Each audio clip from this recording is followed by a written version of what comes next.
your story. I know you got here when you were 8 years old. Phase of many Latino undocumented students that are fighting to achieve their goals.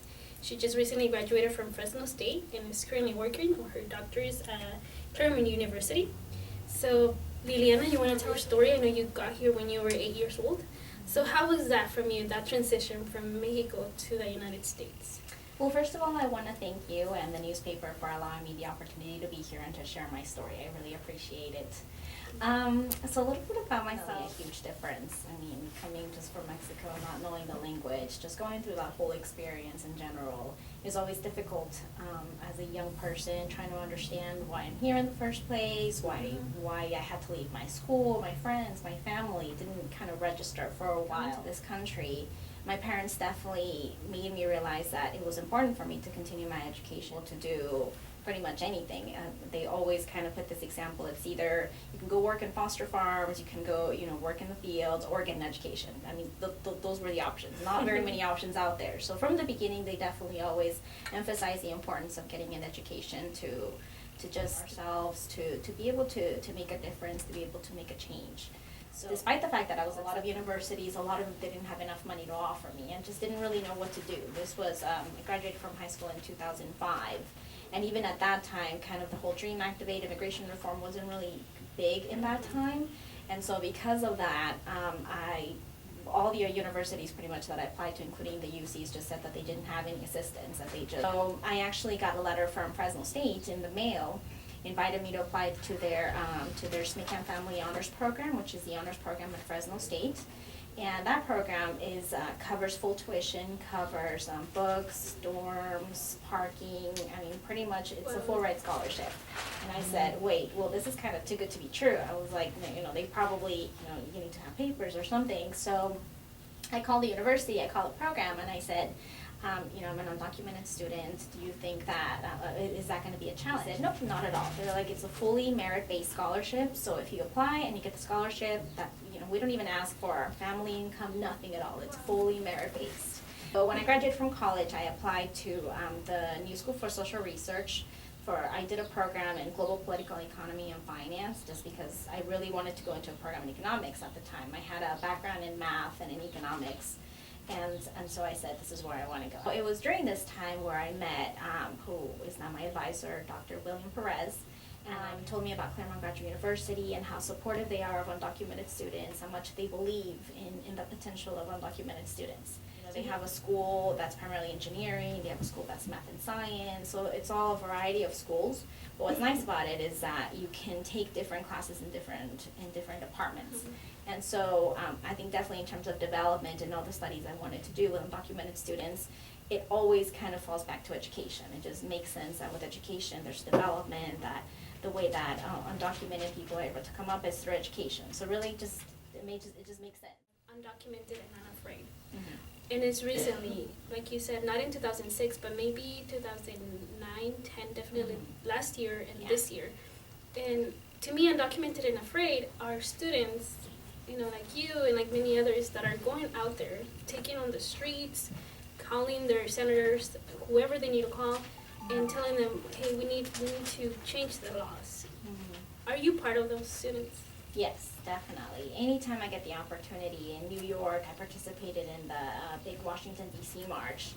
Anytime I get out and say that I'm undocumented, I definitely get the opportunity to. I think I learned that that's the best way that we're able to really make a change, for us to come out and say, hey, we're regular people, we're just students, mothers, fathers, daughters, friends that, happen to be undocumented, but that shouldn't be that deciding factor of where we go in life. In the near future happening with immigration reform, federal DREAM Act, what would you like to see?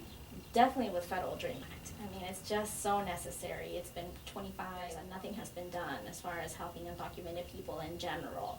It's like there's no opportunities for them, and that there's nothing out there for them because they can't get any financial aid or apply to programs or you name it. So what did you do?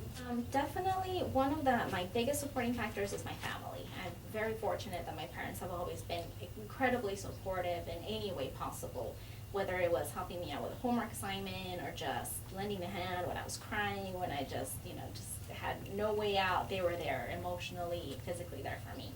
And I think another thing, I've had great mentors along the way as well. And it has been just, even just starting from high school, just some of my teachers that wanted to help me out. And even though they didn't know exactly what to do, where to approach the situation, they just were very supportive by writing very good letters of recommendation, just by, like I said, once again, being emotionally there for me. And then in college, was just a wealth of mentorship from a lot of different people, just because there are so many limited resources that it really took the both of us, my mentors and myself, to look for these avenues, to look for these ways of, getting scholarships or looking for research opportunities.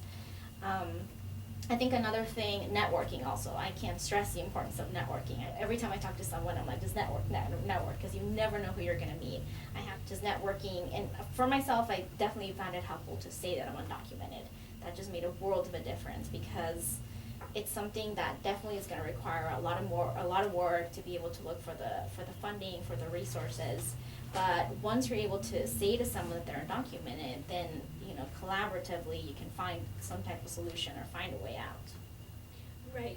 Now, I'm familiar with this, but I know there's a march going on that started in San Francisco, and it's going to D.C. if I'm correct. Correct. Are you familiar with that march? Are you part of it? I was actually, the walkers just started this past Saturday? It I think it was weekend, Saturday. yes. Yeah, and I was there. I got the opportunity to see them in Berkeley.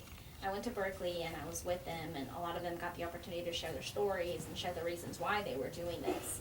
So I'm not part of it just because I had my commitment with the university, I had my commitment with a few other things, so I wouldn't be able to do the entire walk, but I definitely think that it's great, that it's something that is needed, that we have to make some type of gotta make people, see us, and I think it's a great way to do this walk and to go across the different communities, and for them for the people doing the walk to share their experiences of why they're doing it. I think that's very powerful. When it comes to criticism, there's a strong opposition just in the California Dream Act, and not to say at the federal level.